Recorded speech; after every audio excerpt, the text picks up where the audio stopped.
artists in this industry that's doing major numbers with these platforms that haven't sold it. But work. Nobody talks about that. Nobody talks about this shit. They just got they're smooth under the rug. Right. It starts with a moment the world thought it understood. The night of the 2011 MTV Video Music Awards, when Beyoncé, glowing and triumphant, unbuttoned her sequin jacket, cradled her belly, and told the crowd there was love growing inside. The cameras caught Jay-Z's face beaming from the audience. The applause was thunderous, the headlines instant. But not everyone saw a miracle. Just weeks later, grainy footage surfaced from an Australian talk show, the so-called folding clip, where, as she took her seat, the bump appeared to collapse unnaturally. A simple camera trick, a wardrobe mishap, or, as some whispered in back rooms and fan forums, the first visible crack in a carefully constructed illusion. That clip has lived in the darker corners of the internet ever since, a digital ember that never quite went cold. And now, more than a decade later, it's been fanned into a blaze. There are people who did short sales on their stock right after that, made a lot of money, including Sean Carter. Now I'm going to ask you, why would non-disclosure agreements need to be signed for an accident? The renewed fire comes courtesy of Rymir Satterthwaite, a name unfamiliar to most until recently when he stepped forward claiming to be Jay-Z's secret son. In a series of jaw-dropping statements, Rymir painted a picture of a parented swap, suggesting Blue Ivy might not be Beyoncé's biological daughter at all. For conspiracy watchers, this wasn't a random shock. It plugged directly into years of hushed chatter about surrogacy, hidden offspring, and the relentless image control of music's most guarded couple. Rymir, in his own telling, wasn't just airing family laundry. He was hinting at an intricate network of secrecy stretching back to that VMA night. No felonies, I'm not crazy. It's like, I just want the truth, and it's so hard to get it in the courts. It seems like Jay-Z don't want to say anything, so, I don't want to see him go down for something that, you should just got taken care of. We have to ask ourselves, why now? Rise comments come at a time when the Carters are already fending off waves of unrelated controversies, from legal filings in courtrooms to high-profile feuds with industry titans. That timing makes his accusations feel almost strategic, like a piece moved on a chessboard in a game the public isn't supposed to see. Is this a personal vendetta dressed up as truth-telling? Or could it be the slip that opens the floodgates on a decade's worth of guarded secrets? Adding to the swirl, an alleged former nanny has stepped out of the shadows, claiming she cared for Blue Ivy as an infant and never once saw Beyoncé pregnant.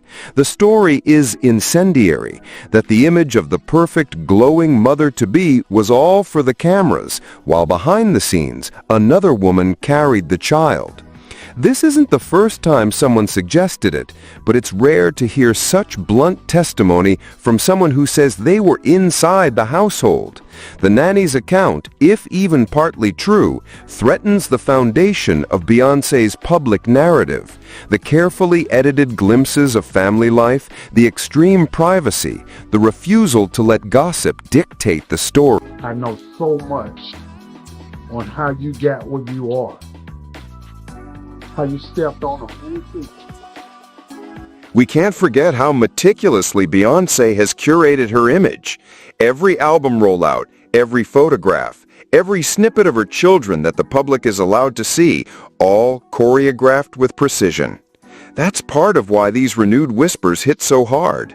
If the cornerstone of her motherhood story is questioned, the ripple effect could be seismic. Imagine what it would mean for the mythology of her career, for the countless fans who see her as the embodiment of truth and empowerment. The idea that there could be an entirely different version of events hidden in plain sight is as unsettling as it is tantalizing. Not just about me. if I gotta fight for all of us, I will. But I won't let the court systems just walk over me. I won't let Jay-Z and I won't let no one just walk over me and tell me something because y'all just saying it. I want the truth. And if we can't go to the Supreme Courts, the regular courts, find out the truth, what are they here for? Yeah, all right. We'll get to the legal things that you're going to battle.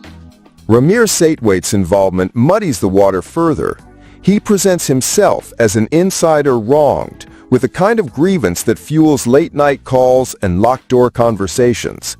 His hints about hidden children and swapped parentage have been dissected line by line on forums, his motives debated in podcasts. Some see a bitter opportunist. Others see a man daring to take on the most untouchable couple in entertainment. Either way, the effect is the same. A theory, once relegated to rumor boards, now has a fresh coat of paint and a louder microphone. Weirdo. Don't get no what you got in your head, that neural link. You'll never outthink me. And then there's the emotional punch. Blue Ivy isn't just any celebrity daughter. She's been on stage with her mother, on Grammy-winning records, in blockbuster films. The world has watched her grow from a swaddled newborn in glossy press photos to a poised young performer commanding stadiums. Her very presence has been a cornerstone of the Carter brand. If this new narrative were ever substantiated, it wouldn't just rewrite a chapter, it would burn the whole book and start again. From the outside, Beyoncé's motherhood appears as flawless as her stage persona. Stories from family like Tina Knowles gushing about Blue's self-taught piano skills, her poetry, her art, reinforce the image of a gifted child nurtured in a bubble of love and creativity. Jay-Z speaks of prioritizing time with his children over all else. They are glimpses meant to humanize without opening the gates too far.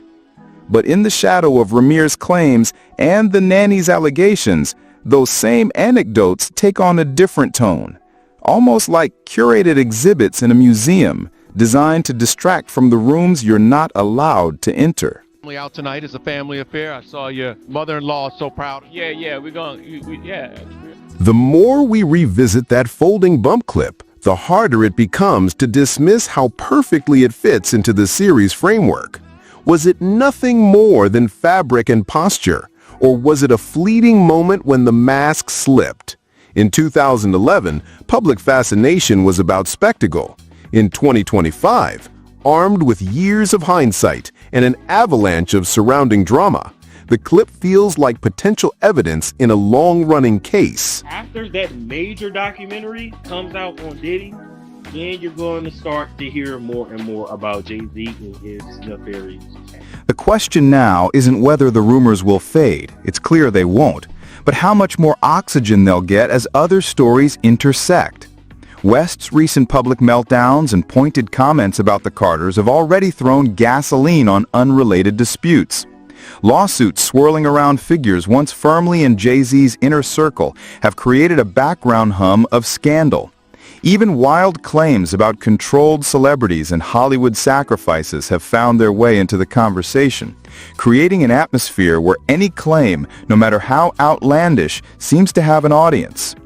Rye's narrative, true or not, is landing in a moment when the Carters' protective walls look thinner than ever.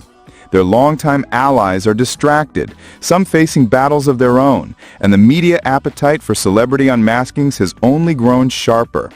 And as much as Beyoncé has built her brand on mystery, the age of absolute privacy for public figures has all but evaporated. One leaked text, one ex-staffer willing to talk, one miscalculated response, that's all it can take to shift a whisper into a roar. No, was it. No, when I get nervous, I tell the truth. If we picture the Carters' public life as a grand stage production, Blue Ivy has been both a co-star and a symbol, proof of their partnership, their family, their future. Pull that thread, and the entire set risks collapsing. That's why Ronnie's claims, coupled with the nanny's account, feel so volatile. They don't just challenge one detail, they question the authenticity of an entire act. In the court of public opinion, perception is everything. Beyoncé and Jay-Z have weathered accusations before. Infidelity rumors, business disputes, even the infamous elevator footage. But those storms, while dramatic, didn't cut at the very heart of their family identity. This one does. And because it strikes at something so personal, so fundamental, it carries an emotional charge that can't be diffused with a press release or a surprise album drop. Jay-Z new video with Nas, DJ Khaled, is a theme with checkerboard. These are all occult Satan. What's more, these allegations have surfaced in an entertainment climate where audiences are quick to play detective, poring over old interviews, analyzing body language, matching timelines. Every public appearance from 2011 is being rewatched, every photo from that pregnancy period scrutinized. The public isn't just consuming the rumor, it's actively investigating it. In an era when digital sleuthing has taken down politicians and exposed corporate scandals, it's a dangerous position for any celebrity to be in. Sat there and I thought about how the media portrays black men and how that is typical of the things that they would focus. The Carters' silence so far is in line with their long-standing strategy: never explain, never complain. But silence can be a double-edged sword. It can project dignity, or it can be read as evasion. As more voices join the chorus, from alleged insiders to industry rivals with grudges, the risk of losing control over the narrative grows. In this climate, every fresh sighting of Blue Ivy, whether at a film premiere, a tour stop, or a casual outing, takes on new significance. Supporters see a happy, talented young woman thriving under her parents' guidance. Skeptics look for signs, however faint, that something doesn't add up, and each side is convinced the other is blind. The truth, whatever it is, remains locked behind those high walls the Carters have built. But the combination of an old viral moment, a bold new accuser, and the testimony of someone claiming to have been inside the home has created a perfect storm. We are left staring at a question that, once asked, can't be unasked. If the image we've been sold for over a decade isn't the whole story, what else have we been missing? I want you to think about this. Allegedly, Sean Carter is responsible for enacting Hype Williams to put Aaliyah on a false plane to move her out the way. Punishment for rejecting him, and so he could level up me. And just when we think we've mapped the limits of this storm, another rumor slides into focus: the so-called missing twins theory. It's an unsettling one, the kind of whisper that refuses to stay buried.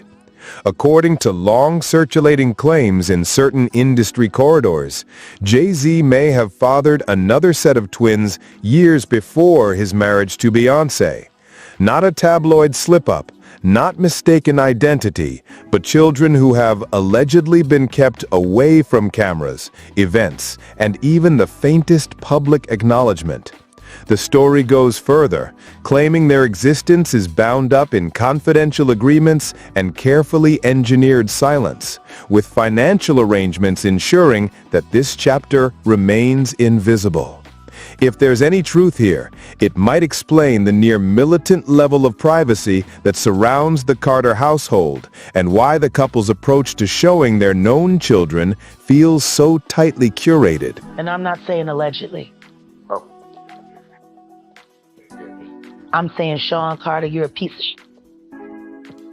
Taking Pimp C wasn't bad enough. You just want to go down there and you want to just remove all of the balls from every real gangsta in Houston. The theory's fuel comes not just from gossip, but from selective readings of Jay-Z's own lyrics. Fans have combed through his catalog, isolating lines that seem, in retrospect, oddly confessional. References to two shadows and families I can't name might be metaphor or might be something else entirely. Some claim that a handful of producers close to the Roc Nation orbit have hinted off the record at a story too dangerous to tell outright. In a business where alliances are secured with NDA after NDA and loyalty is currency, such cryptic hints are all that ever leak. Yet they're enough to keep people wondering, are we hearing art, or are we hearing a man leaving coded breadcrumbs? It doesn't help that the public-facing Carter family narrative is remarkably consistent, almost rehearsed. Every appearance, every anecdote from interviews reinforces the same picture. 3 children, an unshakable unit, a life of jet-set normalcy in the midst of global superstardom. But look closely, and the inconsistencies appear. Why are some family moments broadcast in high-definition splendor, while others, especially involving the younger twins, Rumi and Sir, are kept behind an iron curtain? Could it be simple parental caution, or a calculated effort to control what the world knows and when? Beyoncé and Jay-Z will do anything to destroy anyone who speaks out against them. In this frame, Tina Knowles becomes more than the doting grandmother in designer frames. Her interviews, always warm yet measured, start to read differently when we consider the possibility of deeper family secrets. When she praises her grandchildren's talents, she's effusive, but she is also precise, steering clear of certain timelines and glossing over certain early life details. We have to ask, is that just media savvy, or is it the practiced discipline of someone who knows that even a stray word could set off the wrong kind of chain reaction? As Beyoncé's mother, Tina has been an unwavering presence in both her daughter's career and her personal narrative. A trusted spokesperson who can charm the press while guarding the vault, there's no doubt Tina's influence is formidable. She's navigated her own public life with a blend of candor and control, a combination that makes her both relatable and untouchable. Industry insiders describe her as the family's quiet strategist, the one who can pick up the phone and make a story disappear before it prints. If the whispers from years past held any truth, Tina would have been the ideal person to keep them contained. She has the credibility, the reach, and perhaps most importantly, the maternal motivation to shield her daughter from a feeding frenzy. At that time, I remember thinking, I can't be mad at her because that is what the media portrays. We've seen this kind of protective matriarch role in other entertainment dynasties, the Kris Jenners, the Dina Lohans. But Tina's version is subtler, rooted not in oversharing but in selective storytelling. By controlling the flow of information, she can shape how the public sees the Carters, while also deciding what never leaves the inner circle. That kind of influence raises a provocative possibility. If there were other children, other arrangements, other truths that didn't fit the brand, could Tina be the one holding the master key? The psychological twist here is hard to ignore. In one light, she's simply a grandmother defending her family's right to privacy. In another, she's the architect of a long-term narrative designed to keep certain realities locked away. Both versions are plausible. Both versions serve the same purpose, to protect the empire. But one carries the quiet thrill of knowing that what we see might be only the tip of a far larger, more complicated iceberg. As we piece the After they are done with Diddy, Jay-Z is up next to be exposed. And the stakes are enormous. The Carter brand isn't just music, it's fashion lines, film projects, global tours, philanthropic ventures. It's a symbol of black excellence, entrepreneurial genius, and romantic endurance. To puncture that image with a scandal about hidden family members or surrogacy cover-ups would be to shake a cornerstone of modern pop culture. Which is exactly why, if any of these theories hold water, they would be guarded as tightly as state secrets. In the background, the industry itself is shifting. The days when publicists could snuff out a rumor with a single statement are gone. Social media sleuths dissect facial expressions and old videos, map out travel schedules from paparazzi shots, and cross-reference them with lyric drops and leaked emails. One credible leak from a former staffer, one anonymous post from someone with photos or documents, and a narrative years in the making could start to unravel in hours. This is what I look for. When I see a success, I'm looking for anything To say that they didn't do it on to their taint own. it. Yeah, to taint it. That's the pressure point, where these rumors live in the tension between an image built on perfection and a reality that might be far messier. If the missing twins theory is just a myth, it's a persistent one, thriving in the gaps the Carters themselves have left. If it's more than myth, it could explain patterns of control and presentation that have puzzled observers for years. And in both cases, it keeps the audience watching, waiting for a sign. So here we are, staring at a question that refuses to go away. If the Carters are willing to guard their family life this fiercely, what else might be behind those walls? Could the truth about Blue Ivy's parentage, the whispers of hidden children, and the possibility of long-buried arrangements one day spill into the open? Or will the empire hold, no matter how hard the outside world pushes? We'll be watching, and we know you will too. Tell us, if even part of this is real, does it change the way you see them forever? Until next time, stay curious, stay sharp, and don't look.